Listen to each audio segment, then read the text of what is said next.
rồi gì vậy? Tất cả là không có đồ bé sẽ đa.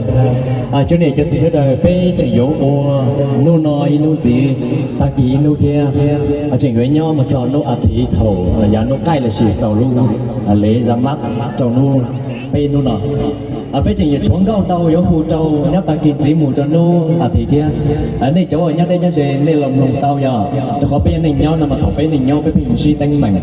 bé平địa地呀污染咯。但是bây giờ chỗ ở chỉว่าchỉ nằm màว่าchỉ những tình trạng bé luôn này không đỡ. Bé bỏ tôi thì bà ta tụ cứ tụ đi mua, mà chỉ tụ đi lâu liền để tuân chùa. Bé nhẹ mua nhẹ đi luôn này,ว่าchỉ bé lo là bé chỉ không ý giả, bé nhẹ trở nhẹ. Jadi này thằng bé này nhau nó bé lìa chỉ tàu hay tiền, có thể cụ bé dùng lì trà, bé chỉ dùng lì lụt đâu.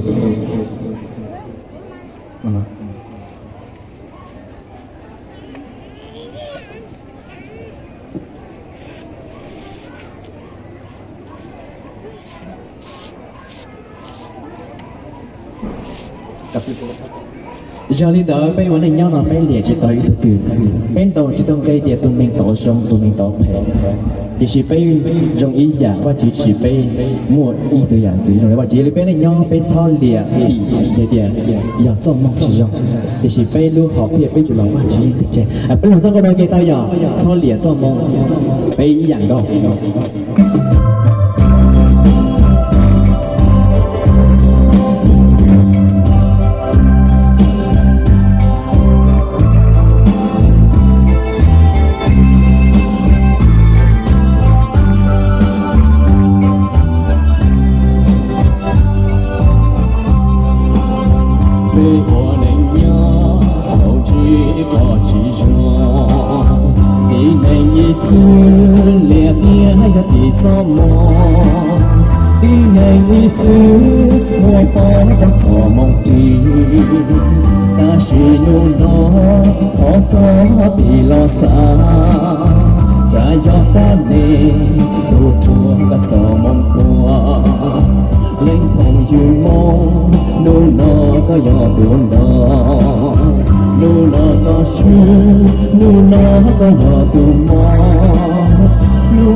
กินสีเป็นถึงมวยนุ่งสีน้ำไปถึงจะก็หลอกคงก็สีตัวไปใช้ได้